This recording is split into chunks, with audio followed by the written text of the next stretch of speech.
All right, we are live. Welcome into another incredible live stream, midlife stream. Today's topic, we're going to be talking about the marathon specific training phase. I just made that up, not the phase, but the topic like 15 minutes ago. Is that, guys, I'm in a slump, really. Running slump in general. I just need to sleep. I think I need to sleep. A little delirious. Probably should have pushed this, but we're going to do it anyway. For all 7 of you who stop in on the live stream, I appreciate all 7 of you. Wonderful people. You're the real ones. So anyway, welcome in. I hope your running is going well today. If you're new to this, you're just checking it out because I know YouTube doesn't really promote live streams. Like there's a section over there to the left where you can hit live streams. I didn't know this until I started doing live streams, and a lot of the channels that I'm subscribed to that fell out of favor with my algorithm that I forgot exist do live streams all the time, but they never pop up. They never let me know. Kafuzi Run Club is the only one because I actually watch the live streams, and because I watch them, then it will put up like anytime I'm doing or he does a live stream. So anyway, if you're new, if you found this, what most people do is they unsubscribe immediately because they're like, why does this guy have a live stream? He's got like 10 subscribers. But the thing is I created this as a placeholder live stream for the Kafuzi Run Club, so you can listen to it. The idea is later on your run, just running banter, running shoes, running training. It is a safe space. It is the safest space to talk about all things running. So if you ran 5 easy miles today and you want to tell me about it at 9:30 clip, like just put it in there. Would you run? And you tried the on Cloud Surfer 2 and it was not that great of an experience, and you got no one to tell because people at work don't want to hear about the on Cloud Surfer 2. Your wife or your husband doesn't want to hear about it. You put it down here and you can just say, you know what, Andrew, the on Cloud Surfer 2 sucks. Guys, no disrespect to On. I haven't tried that shoe. I'm just making a dumb example. Safe space, safe space. Okay. You ran on the treadmill. Tell me about the incline. I want to know about it. If you took a rest day, that's how safe it is. You didn't run today. You can voice it. I'm going through a lot, but I don't want it to be like a complete therapy session where I'm just like, whoa, work is making me earn my salary. And I've been putting in a lot of work. I haven't been able to run, haven't been sleeping well. So today was an absolute disaster. So I've been putting off strength work. I don't know if you guys do a lot of strength work. If you fall off, the guys that I coach, it seems like they're either on it because they already do CrossFit or something, or it's just part of the routine. But like as I get deeper into training, I just kind of like once a week, once every 2 weeks. I haven't done it in 3 weeks. So I lifted a few days ago, and so I'm sore. I went out to do a run today. I had a workout after a warm up doing some 200s, then 20-minute tempo, and then some 300. So it's a tempo sandwich. And yes, I put the G in there on purpose. And it didn't, like, for some reason, I woke up. I haven't been sleeping well. And I woke up and I was just like, like when you go for a run, sometimes it's effortless and it's easy and you're cruising and your heart rate's low. And you're like, I just feel like I notched up in fitness. Other time is the opposite of that. That's how I felt, where I'm settling in my easy pace or easy effort, and it's 30 or 45 seconds slower. It's like, am I getting sick? This could be COVID. This isn't good. Probably not a day I should do a workout, but I did the workout anyway. At least I started to, and then my hamstring started to seize up a little bit. And I'm just telling you this because it is a safe space. I'm not here to bitch, but last week I had to cover a lot at work, and then it kind of carried over into this week. And then I try to tell. Well, I have one runner currently who's going through a lot. It's like, man, this part of life, man, part of life. We'll get through it. Then I've got some older runners very excelling, doing really well. It makes me very excited. I see they're excited. I would be excited too if I were them. So because sometimes it's like, well, I'm going to prescribe this workout, and then I don't know how they're going to take it. I mean, it's like, is it too hardy? Is it good? It feels like the right dose, and then it's like you just put them right up to that line, and they nailed it. So it's been pretty exciting. Let's see who's in here. Philip Watts. He says, running a 3-mile pub run in the Glycerin Max while pushing a stroller with my 9-month granddaughter tonight after running a 6-mile tempo run this morning. Man, inspiring, Philip. You are inspiring. 3-mile pub run in the Glizzy Max. I have 290 miles in that shoe. It's so good. I've been trying to, I have not the Glycerin Max, the Neo Vista version 2 at about 60 to 65 miles. And I've been using that as a post-run workout shoe. I think I'm going to take it for a long run tomorrow. I bailed on the workout today after the 200s. I was just going to turn it into some 400s because the tempo, like my heart rate was already, like I was 20 seconds off pace and my heart rate was already above threshold. Like it was just, I couldn't breathe. Some days you just can't breathe down here. So I called it quits. But I'm taking the family to the beach this weekend. I don't know if you've ever run at the beach, but it's really miserable. Like it's all the same. And it's hot and it's more humid. And even if you start early, last time I ran down there a few years ago, like I had a big long run, like mosquitoes were getting me, giant mosquitoes like this big. They were gigantic. It was like Godzilla world mosquitoes landing on me. And I had no protection because you're just out in the open. And then my pace was maybe 40 seconds off. Anyway, I'm not doing that again. I learned my lesson. So I'm going to put the long run before I go down there, and I'll just do some easy running down at the beach. And I'm going to take the Neo Vista version 2. We're going to stack some miles. The Glycerin Max is like, I think what I would prefer, but the Neo Vista version 2 is soft. So Jen Piazza's in here. She says, easy 70 minutes today, and the humidity wasn't too bad. The humidity will be back tomorrow for my 5x5 minutes of threshold. Yeah, man, I couldn't breathe. Sometimes I can't breathe. And my weather app says the same thing every day. It says 80 degrees or like 78 feels like 81. Humidity 85 to 95%, dew point 70 to 75. It says the same thing every time, but it doesn't feel the same. I think I think my circadian rhythm's off. I think that's it. I don't think I'm on my cycle. I got to get back to going to sleep early. That's it. So I'm on summertime.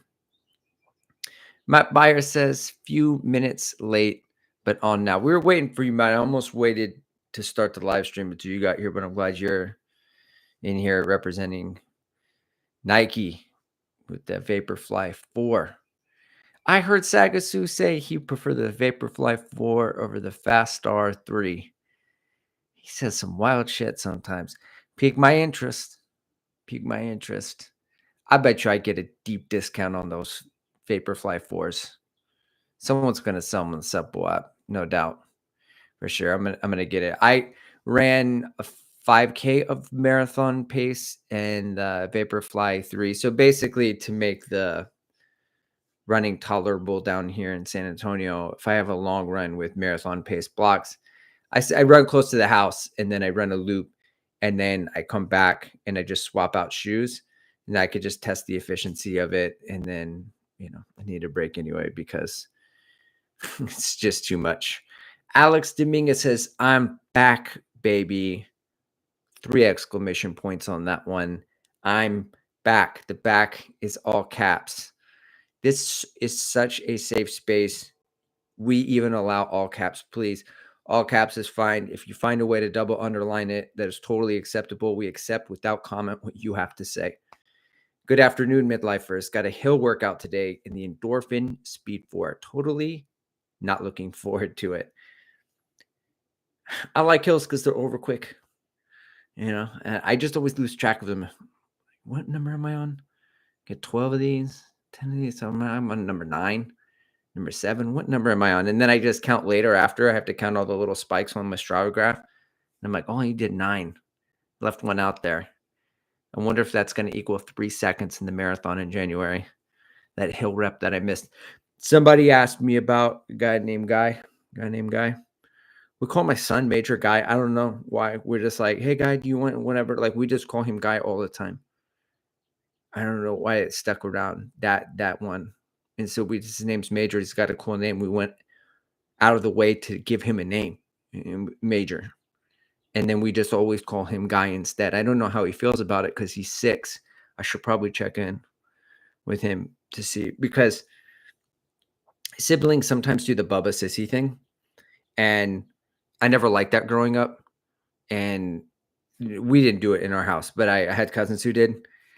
And it kind of took hold naturally between my 2 oldest. But my middle child hated it. And so he put some boundaries down in preschool, I think. No more Bubba, guys. My name is Miles. Strong boundary work. I was proud of him for that. It's really nice. Anyway, this guy, tangent alert. Right. Yeah, but Endorphin Speed 4. This guy said, hey, I didn't like the 5, or I'm thinking like, I really like the 4. Have you run in the 4? And it's like, you know what? I haven't. He said, Joanna didn't like the 4. Joanna likes the 5. Joanna likes the 3. So I think, because he has opposite tastes a lot of the times as Joanna, that he likes the 4, so maybe he wouldn't like the 5. And I just didn't hear enough good things about the 4 to run in it. So if you run in the 4, you want it more, the 4 is not that great, you need to tell me. It's a safe space, guys. We've covered this. Please let me know, because I love the 1. That was the GOAT. 2, much like the 1. 3 was like a life raft around my foot. And so there's a lot in the heel at easy to steezy paces. It was pretty good. But at marathon pace and threshold, I felt like my foot went below the raft and it would bottom out in the forefoot. And it was like, this wasn't really that great. However, at very snappy, high cadence efforts, mile pace even, the raft would like hit, and all of the air or the foam would slap perfectly down and give a lot of great energy return. So I liked it for 5K work and faster, but I didn't like it for threshold. And originally it was a threshold shoe. So I gave the 3s to a subscriber. And then when the 4 came out, I didn't hear enough about it. And then apparently the 5's like the 3. So I probably won't get it. I know you have to tell me if you guys like the Speed 4 or the Speed 5. Matt Byer says, planning doing an easy run tomorrow, surging on all the hills. May do a 5x5 threshold on Friday. Now you got to adjust for the summer. By the way, guys, today we're coming to you in SD because my Nexigo thing, this is an old MacBook. It's my wife's computer. Not that you care if I'm in HD crisp, so you can see my midlife age in full effect. This thing doesn't work sometimes. I don't think it's responsible for the internet going down. So we're coming to you in SD. Scotton Whaley says 2 sets of 5 times 400 meters for me today. Rebel V4 still have life left in them. First time in years that all 10 reps were under 10 minutes a mile. Well, awesome, Scotton. That is amazing. Congratulations. The 10 by 400. The classic 400s, I've been prescribing those lately a little bit, and then I stay away from the Yassos. Well, I don't go to them too often. Sometimes I do. If I go in 800, sometimes we just go to Ks. Just go to the K repeats. But the tried and true, the 400 meters. I did a few today before my hamstring started barking at me. But it's funny. I just take those workouts for granted. It's like I've got to prescribe something that's sexy, And I think when I was coaching myself, and then which I am currently doing, but without an idea of what I was doing structurally to make sure that I was hitting progressive overload. And what I see with runners that I coach is that it's like, hey, are you following any plan? No, I'm coaching myself. So I'm just patching it together. Okay, well, what can I see? What is it that you're doing? Expecting to see the track Tuesday, threshold Thursday, long run on the weekend or something like that. And it's a lot of, I got this workout from over here, and I got this really cool workout from over there. And I got this cool. It's like the greatest hits of workouts, just like, and I get it because it's what I it's like. I see someone do the Michigan. What's the Michigan? Oh man, can I do that? Wow, that looks tough. Okay, yeah, I'm gonna see if I can do that.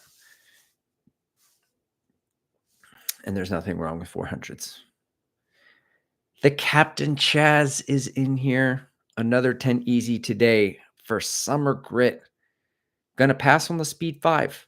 Endorphin speed 4 was okay, but just okay. I appreciate the candid response, and I value your opinion, Chaz. Summer grit. That's tough. You're on the East Coast, right? We're in like one of the Carolinas. Summer's everywhere, but I think I would much rather do. I always pass on winter grit lately because I have a race. It's a race season, so I'm racing. I think I did a summer grit a few years ago in July. Yeah, before it must have been 2023. That's the last one that I did. I can't imagine doing that. I did 3 weeks of 90 miles down here. Good on you, Chaz. Grit is a contest to see how many miles you can run in a month, by the way. I'm assuming everybody knows, because if you found my channel, then you're so far lost. You're so far gone. You're so down the rabbit hole. There's no going back. There's no hope for you. You are Inception. You're 5 deep. You're not coming out of it. No, you're not going to wake up anytime soon. Matt Byer says, love 400 repeats and like 1K better than 800s. Oh, Nick's in here with the super chat. We're going to like that. We're going to love that. All right. So I guess we'll talk about the topic just in case somebody clicked on this video. Like, are we going to talk about marathon training at any point in this live stream? Because it's 18 minutes and I've already run 2 miles. If we could get to the point, that would be wonderful. Not my strong suit, the point. Lots of support for the point before the point ever comes. Clarity. Panos says, hi, and guys, I promise. I will. We're going to talk about that right after this Panos check-in. It says, hi, midlifers. Finally cool weather in Paris. But I injured my foot last week. Recovery run in the morning. Now resting with the ice gel pack. Good news, bad news. Panos, sorry to hear about your foot. I hope it's on the road to recovery. Foot PT exercises are comical. It's when I feel so silly when I do them. When I'm doing like an arched foot thing and I'm trying to splay my toes and strengthen them and do that stuff, I'm like, okay, this is where we're at. But I hope the recovery is fast. Paris, man, what a life. What a life. All right, let's get to the marathon specific training. I guess I'll have to start by saying that I'm a marathon runner and I coach a lot of marathon runners who are also midlife. It's just the way that it works. So this isn't going to be true for everything, because if you're training for a 5K, your race specific phase will be 5K work. And then the build up to that will also look different because you're starting on the opposite end usually, right? So it's like a base build, just running a bunch of mileage, building your aerobic base. According to some, keeping the strides in there at all times. But then going into like a burst phase or a speed phase. Everyone has a different name for it. Jack Daniels has a different name for it. You can read his book. It's great. Then transitioning and extending that speed and that fitness to what I call bridge phase, which connects the gap from the speed to the race specific when the race is the marathon. So prior to coaching a few years ago, I would buy a plan from Higher Running Training, or Higher Running, yeah. A Higher Running Training plan. I've got a McMillan. I got one from his site. I was about to get one from Nate Pennington of Run, Dream, Achieve. 16-week plan, 20-week plan. This is what I was thinking. And then there's a workout, like some speed. There's some threshold at a certain point, and there's a long run. And I thought a marathon block is this 16 to 20-week whopper, 4-5 months. And I'm excited to start in like day one of 112 or whatever. And then I'm just running and charting it on Strava. And after like 6 or 7 weeks, all that passion, it starts to fade as I get into the work. 7 or 8 weeks. By week 12, I'm starting to pick up these little flare-ups, perennial tendinitis. I'm hedging those potential injuries with cross training. I'm exhausted. I'm looking at peak week. I'm dreaming of the race. It's massive. It's like training is the marathon. This is this really big thing. That's what I thought, right? This big block that mostly looks the same, except with the long run slowly increasing in size and maybe some speed work in there too. That's what I thought of. My understanding now is different than that. My understanding now is that the marathon specific phase is going to be anywhere between 8 to 12 weeks, building off of a hardy transition phase, the bridge phase, where there's an on ramp to the marathon phase. So you're not just going from, yeah, I was running 20 miles, 25 miles in a base phase, and then now I'm going to go right into this marathon. I signed up for this marathon. And now I want to start running 50, 60-mile weeks, going straight to it. That's a little risky. That's a little dangerous. That's not following the steps to it. So you're building off the fitness before this going into it. But the most important runs are before the marathon specific phase. It's like moving your threshold. There's still a long run there in this phase that may be 90 minutes to 2 hours. Sometimes there's marathon specific work in there. It's not, but like the weekly volume is good, but it's almost more like half marathon training than marathon training. And once we pull the trigger and go into marathon specific training, a few things happen. Number one, the 2 workouts that we were doing, right, because it's touching on the speed threshold. Yeah, there's a long run there too. That just goes to 1. So there's like a Wednesday whopper. It's usually in the middle of the week. And then there's the gigantic long run. It's a really big long run, oftentimes with pace in it. You need time to recover from that workout, that long run. And then the Wednesday whopper, you're going to be touching on all those systems. There is sometimes a third workout that happens. It could be hills.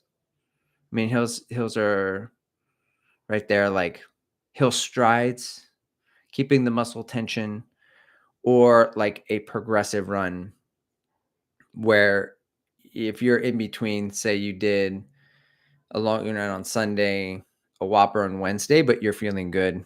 Friday, you could do like a progressive run where you're working from recovery easy all the way to marathon specific pace. So, what's crazy is I just watched a Floberg. Floberg just released a video, and I forget the name of it already. It's like Project No Time. I don't know why people call it project. It's probably not called project. I could look it up, but I'm not going to waste time doing that right now. But the point is he's not setting a time for a goal time for his Chicago Marathon. He's just going to get as fit as he can. And he's going to run as best as he can. He's going to focus on these things and just let the outcome come wherever. Obviously, as he gets closer, he'll have an idea of what is capable, and then he'll go for a time. I'm sure, like he'll have a goal for the race. But he was saying, got to start this Chicago training 12 weeks. So like fairly balanced. Oh yeah, 16. I'm 16 weeks from my race. We'll do this marathon, London. But then she's doing really sharp stuff still, right? She hasn't really entered the stuff, right? So hopefully in the marathon specific phase, the volume is going to inch up a little bit. We call this progressive overload. It doesn't have to be anything really dramatic. I'm a believer that if you normally run 55 miles and that's your big week, and then now you're running 60 because you're running for 10 or 15 minutes extra on a couple of these runs over the course of 8 weeks, and you're inching up your mileage, or also sometimes that long run will add a couple more miles. As that increases too, the whole body of work is what you are digesting into your aerobic system that then manifests itself on race day versus a sharp, steep peak week.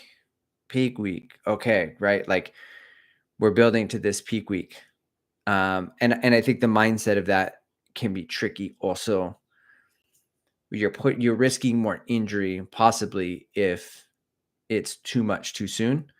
But then also if you do a 3-week taper, but your third week out is really back down to 50, 55 miles with speed. It's almost like a speed block training, like a bridge phase week. It's not respite. It's not like you're sharpening, right? You're not putting as much mileage, but you're still going at it. But if your mindset is, I've hit the finish line, I'm at mile 20 or whatever, and then all of a sudden you see a marker for mile 21, but it's actually mile 20, you miscalculated. And now you still have another 6 to go, but you thought you already had 6 to go, but now you have 6 more. That can be defeating, right? So it's like, if it's like, I'm going to do this big 8 to 10 week chunk where I have these 2 workouts and I'm mentally prepared to find a repeatable training load that I can do that's just going to inch up through the long run usually. So that's good. Summer pro tip that I need to heed my own advice. I need to go to Planet Fitness or someplace. I don't know. Some cheap place, budget buyer here, $10, $10 fitness, get on a treadmill and do some of these long runs on the treadmill, because I'm not going to make it in the summer. If I die, I'm not training through. Now, guys, I'm not training for a marathon. I'm training for Houston. I'm about to start a transition phase into the bridge phase. So I'm still doing speed. And then I'm training for the Sugarland half marathon, but I'm going to have some hardy long runs still in the Texas heat, and I will be melting. So if I find an indoor treadmill, I've got a treadmill, but it's in the garage. There's no AC in the garage. So in the treadmill, it's mental gains. It's tough. The Captain Chaz says, I've been coaching runners for nearly 8 years now. Our philosophies are similar. Chaz, bro, you can coach me, man. Coach me. There's a guy, Ryan Miller, local guy. He's great. He's a great attitude, and he's He's so nice and fast. It's a weird thing. I've always wanted my coaches to be faster than me, but I realize it doesn't necessarily have to factor into the equation. My first coach was a local guy. He's like a 240. He ran a 240, and then Matt Fox, obviously, a sub 220 guy. This guy Ryan Miller is a 214 guy. He's really fast. It's almost like when he speaks, whatever he says his speed will go into the words, and then when I run, I'll be faster because I never got that either with film school. So, oh yeah, I went to the film school at University of Texas. Robert Rodriguez went here. Oh, maybe I'll sit in his seat and then I'll be able to make campy, funny movies like Robert Rodriguez. Yeah. Luis Becerra says, hello, everyone.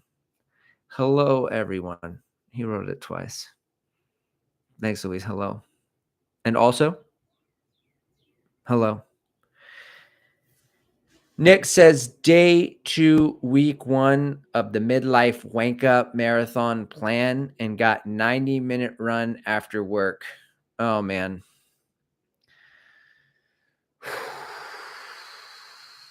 Sorry to do that to you.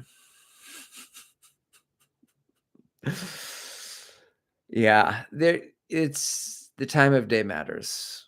It really does matter. And sometimes it's a losing. Like I got another guy who's like, I'm gonna wake up at 4 something in the middle of the night. That's how I felt like on my run this morning.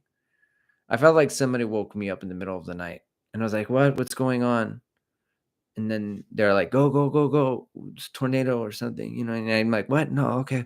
What? I accept. And I just put my shoes on and I started running.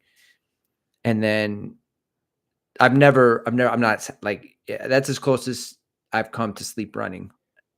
I was never like a sleepwalker, but that's how I felt. I felt loopy. I feel loopy now. High key going to take a nap after this. So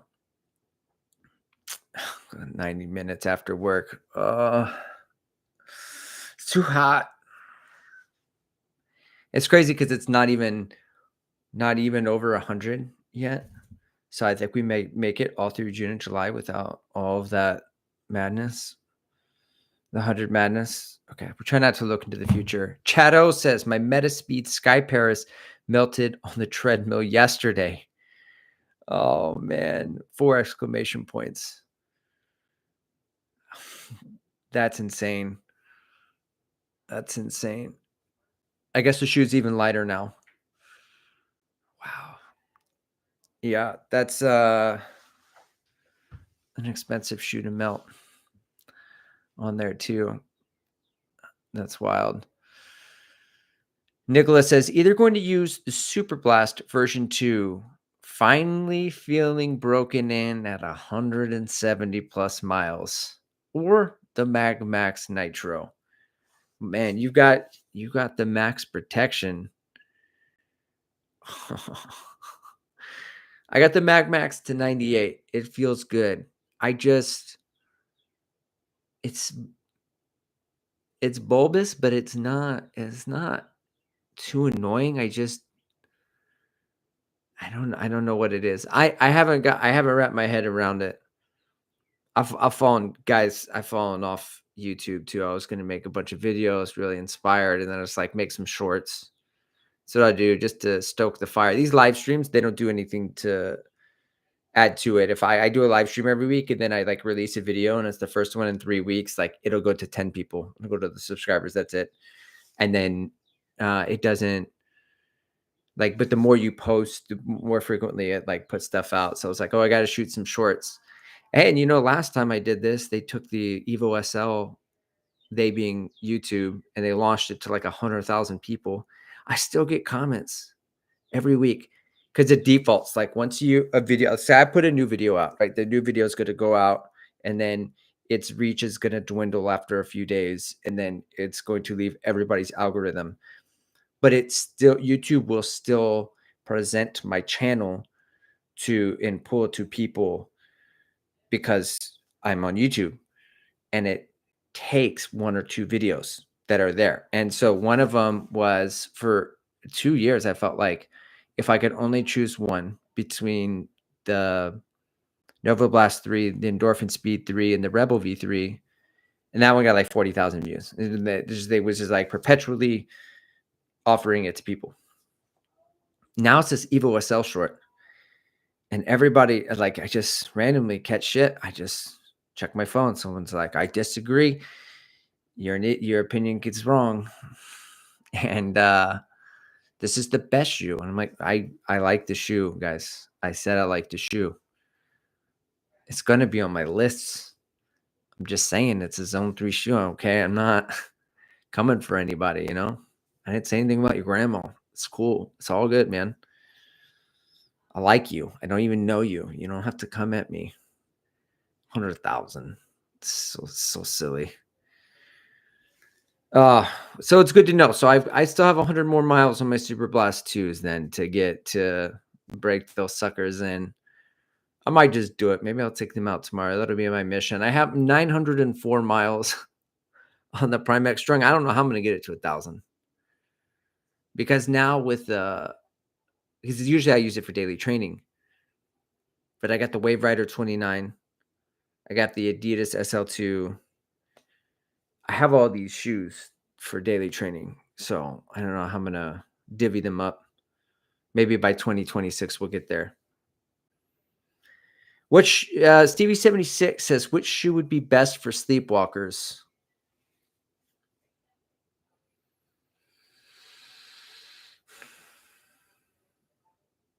Crocs are out. I would not say Crocs.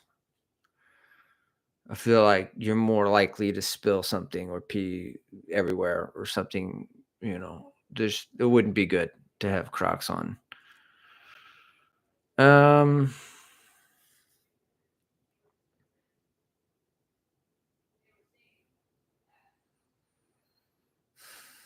You stumped me, Stevie76. You stumped me. I'm going to say the More V5. Final answer. Matt Byer says, anyone feeling like the Nova Blast 5 has too much sink and not enough midsole return? My pair is at 116 miles, and I don't really know when I want to use them now because of the mushiness. Well, to be fair, Matt, the Nova Blast 5 or those soft, bouncier kind of foams, very different than the Nike feel. It's more minimal. I feel like Brooks has I'm so interested in trying the Hyperion 3.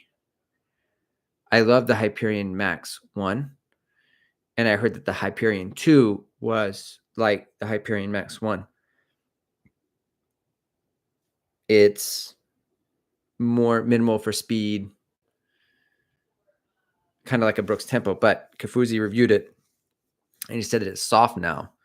And then he compared it to other shoes like the Evo SL. And I was thinking it might be like one of those Nova Blast kind of like softer rides, but still just enough there. I think I'm probably going to love that. So I might try the Hyperion 3. Do I need new shoes? No. Did I just tell you that I have way too many shoes that I have to run through? Yes. Am I going to get it still? Probably. But I heard the Nova Blast 5 foam, it softens, it loses a little punch after 100 miles. Then I heard somebody say, I'm 300 miles in and I don't have an issue. So I guess it depends.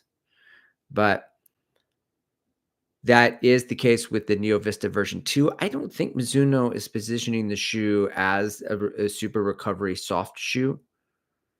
And it is the softest shoe. It's like a little cloud, gigantic marshmallows on my foot. But it's just there's too much sink in and not enough rebound. Someone put in the comments, I put like on one of the videos, that I said the Glycerin Max, it's soft, but it's more comfortable than soft, and it's not as soft as you think it's going to be just looking at it, the midsole from the outside, right? Like just like you look at that shoe and you're like, damn, I'm going to sink into that. You don't quite sink in as much. Somebody threw the stats for the durability, not the durability, the whatever that's called, where they measure it to see how soft the foam is. And apparently, my opinion was backed by science. So, scoreboard, bitch. Stevie76 says, just got back from HEB buying a $6 rotisserie chicken. Guys, if you don't know what HEB is, I'm sorry. It's literally the best thing ever. Did you get, do you go lemon? You go barbecue? Do you go natural? How do you roll, Stevie? Yeah. That's the Chipotle bowl hack. Let's just go to HEB and get all the vegetables and a rotisserie chicken and just make it at home. Yeah, not exciting. Well, the Captain Chaz, he's an authority on shoes. He agrees. He says, my Nova Blast 5s are pretty squishy. I want it to be a mileage hog, but it really is just more of a recovery shoe right now. All right. Scott and Whaley says, there's talk of building the first Buc-ee's in my state, 19 miles away by next summer. Running there for the brisket could be considered an appropriate workout for marathon training next year, right? Indeed. They have Buc-ee signs. So risk it for the brisket. That would apply, certainly there. If you guys don't know what Buc-ee's is, Little Beaver Buc-ee's, it's a road trip destination, a stop in the middle of nowhere. Oftentimes now there's more of them, so they're there, but usually in the middle of nowhere. And it is always thousands of people in there. You can get brisket. You can buy a painting. You can buy the strangest things. So it's like a gas station, but it's massive. It's a super center, and they have everything. Like I think they're just probably going to keep expanding. You could get clay pots. You could get anything your dreams can be. You can achieve your dreams at Buc-ee's. And of course, they've got the mascot, and everybody loves the beaver. So, Chaz says the Hyperion 3 sounds like it could be my new suitcase shoe. I'm afraid if I get it, my Mach 6 will see me and the Hyperion 3 on the Jumbotron at a Coldplay concert. Oh, gotta duck. I'm so tired that I'm not even going to duck out of this frame right now for the sake of a joke. Yeah. The Mach 6 didn't work for me, but I for my knees, I enjoyed the ride, but my knees didn't. I don't know. Maybe I need to hit the gym more. So Matt says, I got the Nova Blast 5 before finding the Nike Feel. If I got a shoe to replace it, I may be looking at something like the Vomero 18. I also have the Supernova Rise and the SL2 to use in its case. All right. Yeah, the Vomero 18. I put something out. I can't remember. Oh yeah, it was the Nike shoe rotation. I never ran in the Vomero 18, and so I just stole Sagosu's line that he was saying something to the effect of the Vomero being like a more stacked Pegasus, right? And then some guy was like, no, they're different. They have different use cases, all this stuff. So, I can't win. Internet 1000, me 0. Currently in a slump, batting 167 on the running front, on the sleeping front. It's okay. We can admit defeat. I know how to take the L. It's okay. It's no big deal. So I don't know if I ever arrived at a point, by the way, with the marathon, the specific marathon training phase, but ultimately it's the volume of those 8 weeks really leading up into the final 10 days, or say like 9 weeks. And then you can kind of gauge where you're at. It's difficult in the summer because you've run so much, and the whole point is not to get faster. It's like if I was doing a burst phase and I'm trying to run really fast 200s FR, That's where I got into trouble today. I hit a couple 34s on those 200s, and that's my FR pace. That's when the hamstring was like, what are you doing? You're half of what you can't do that. We don't do that here. But the point of that bursting and the hill sprints and all this stuff, I mean, you're getting faster in those speed phases. But with the marathon, it's like, okay, you have your engine, you built it up, you've done the aerobic base, you've done all the stuff, you've done the speed. Okay, now we need to turn you into a very efficient machine, into a Tesla or a Rivian, depending on where you land on that. Okay, just humming along at marathon pace for eternity ad infinitum. Is that a thing? Sounds sophisticated, so I'm going to say that. You just go. That's the whole goal. If you made a big jump, and I heard Jason Fitzgerald say one time that, and so you know it's true because it's Jason Fitzgerald, friend of the channel. Love that guy. Marathon training is like aerobic base building in disguise sometimes. So it is possible that you will notch your fitness up just by running more mileage, and you will get fitter as a consequence. And I heard you should still stick with the game plan and not say, you know what, looks like I'm a little faster here. I'm going to chase a more ambitious goal and risk it for the brisket. Don't do that. Just still stay with your goals. But so it's possible, right? So it's not all or nothing. Generally speaking, though, you're just taking the marathon specific phase.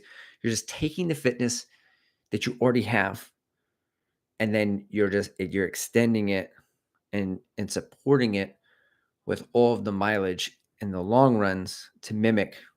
And there's a lot of benefits to that, right? So the long runs with all the marathon specific work is like convincing your brain. Right? So, by the way, if you've never run a marathon and you're listening to this and you're thinking like, how am I going to run for that long? I remember what it was like because everyone who's run many marathons all ran one the first time. They had never run one. And so I remember thinking like, the most I've ever run is a 3-hour long run, but I'm going to be trying to run 3 hours and 10 minutes or 3 hours and 30 minutes. How do I get there? I want to do 3:10.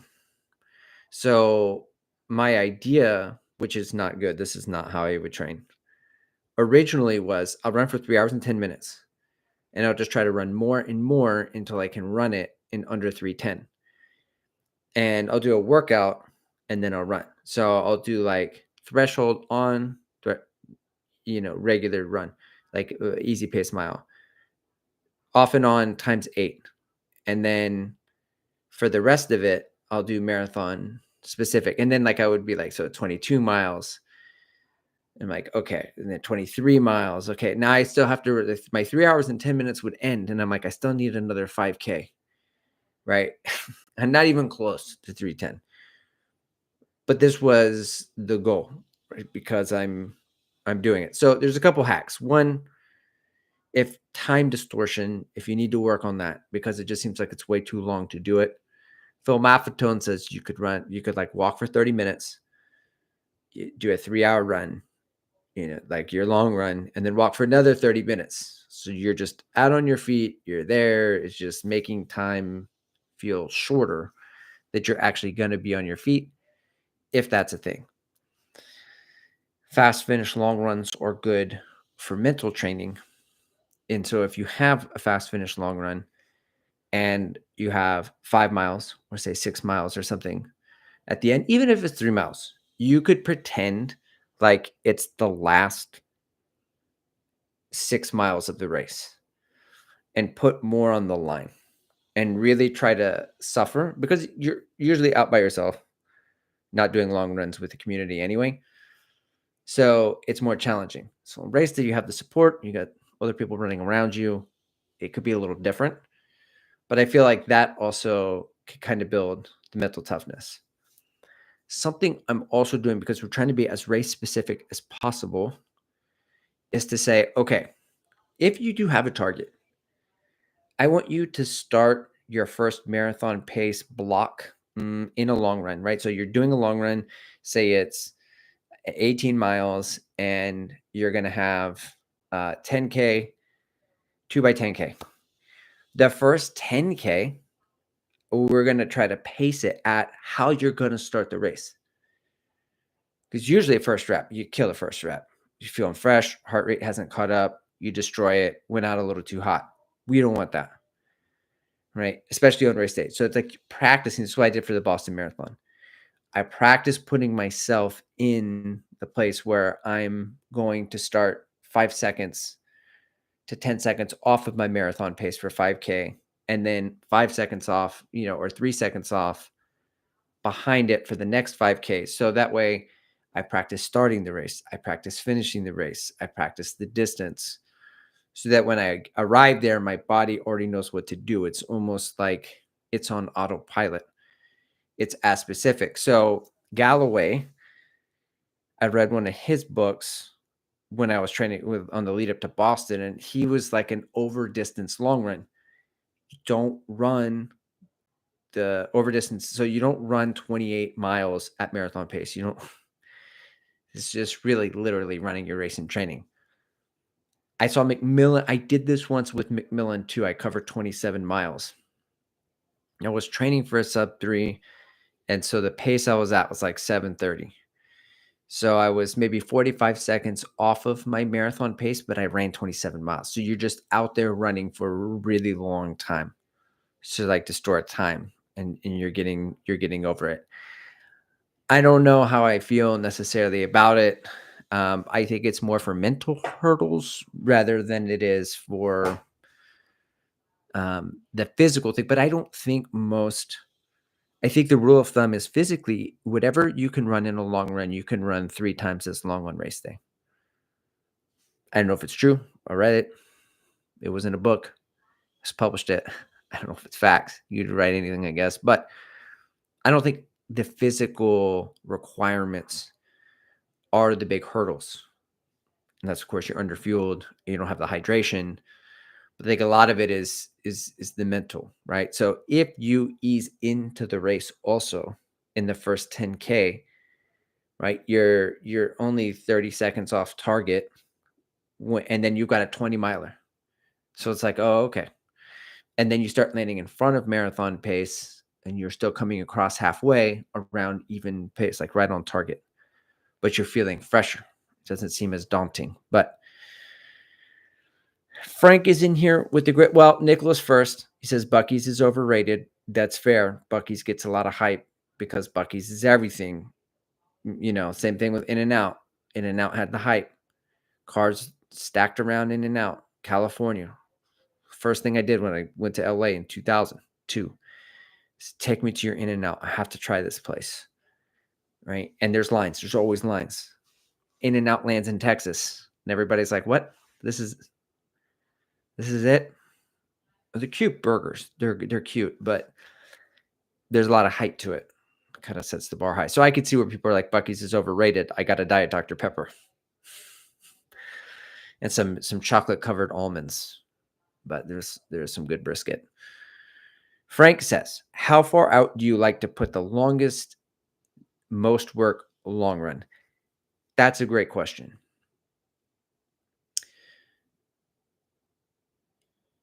It depends on a few different things. So I ideally would like it 4 weeks out. I may experiment to do 5 weeks out. I've run the biggest one 2 weeks out, but I feel I was 1 day away for IPR. That was for Houston.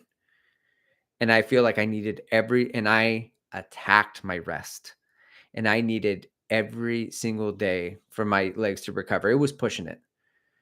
So Fitzinger says 3-week taper, but still, I mean, I'm hesitant to do, like, usually, like I said, you don't have to go that crazy with it.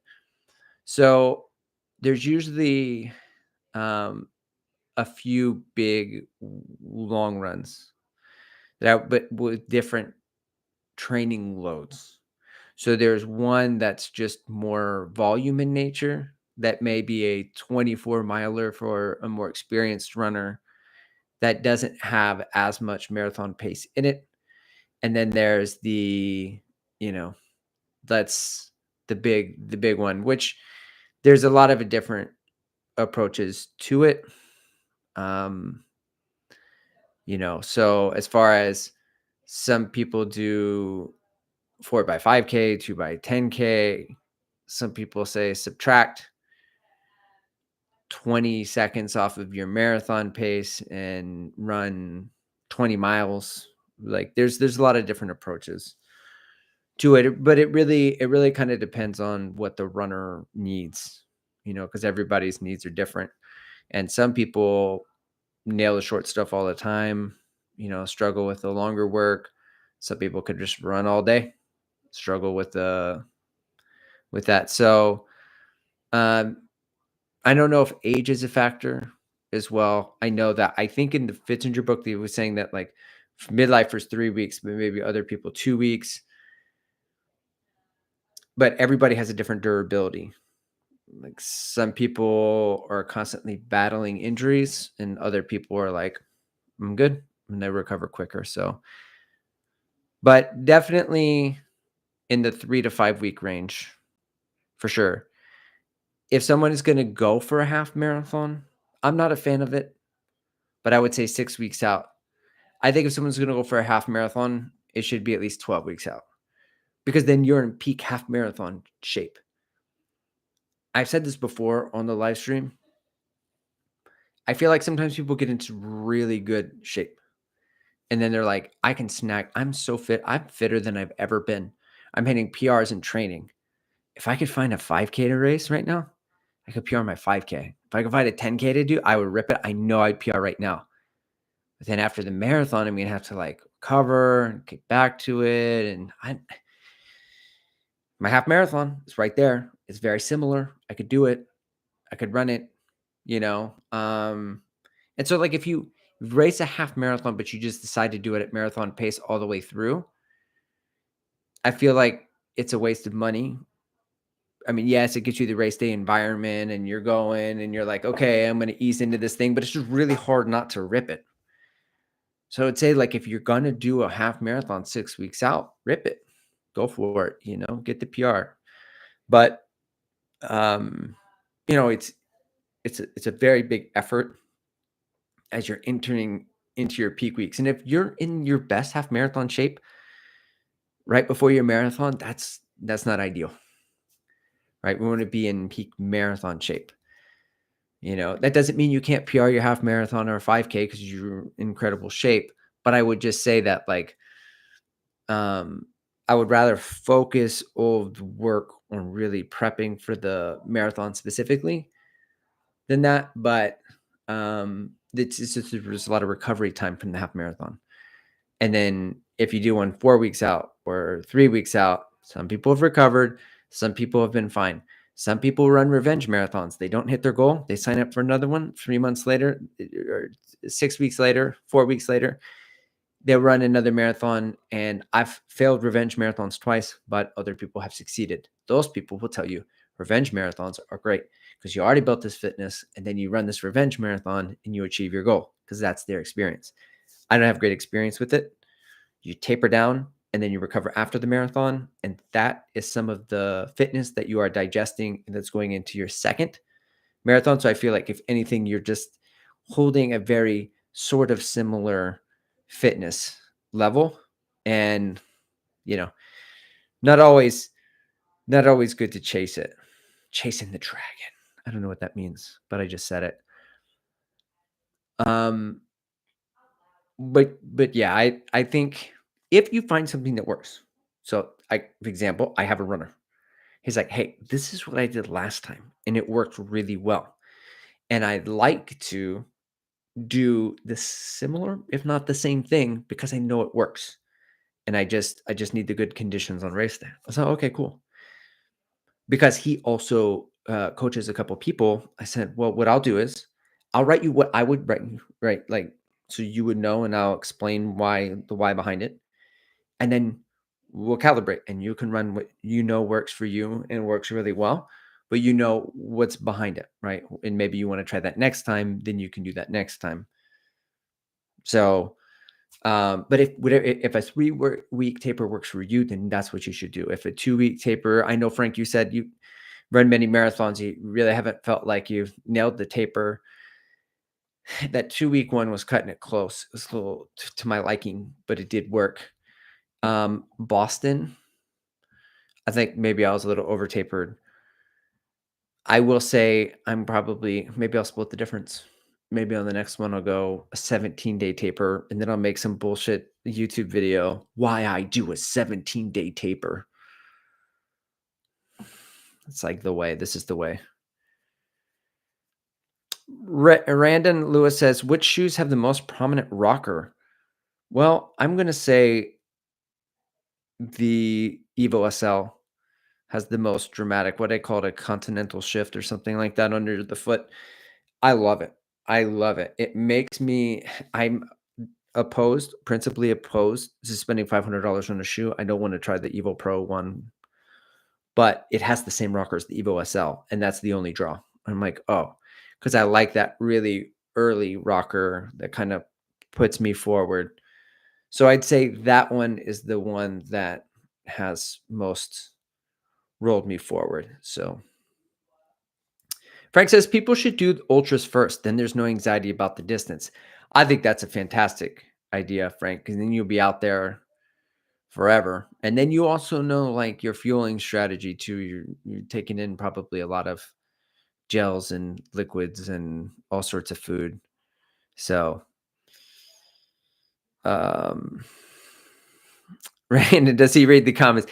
I do read the chat. Here's the problem, Randon. I'm like this ADD is a thing, right? So I'll go into a tangent and then I don't come back. Code does this very minimally. He doesn't like sometimes he'll start, but I think his chat just is more interactive. He has more people in his chat, so he's like got to keep up with it. So, but he'll be going off on something, and I imagine that's got to be frustrating if I do that a lot. So, anyway, it has been 1 hour and 2 minutes. I can't believe we found stuff to talk about and running for over an hour. Can you believe it? We didn't even dive too much into some of the workouts or some of the other shoes. But anyway, going on vacation next Wednesday, I will not be doing a live stream because I'm driving to Houston to pick up my oldest. So it might be 2 weeks before we're back on. And then actually, I don't know, it might be, then I got to take them all to the doctors. Time to get the shots, time to get them all ready for school or whatever they need, physicals, checkups, puberty, all that. That's where we are. Anyway, I'll keep you posted. I'll make a post, but I would be running in the summer. Don't forget to hydrate. Some company just sent me some hydration supplements. You want this? I'm like, sure. Lion's mane, mushrooms. Why not? Let's go. Couldn't hurt, right? Start hallucinating out there. All right, 2 weeks straight without part 2, Matt Beyer. This internet, we're all paid up. All right, y'all have a good day.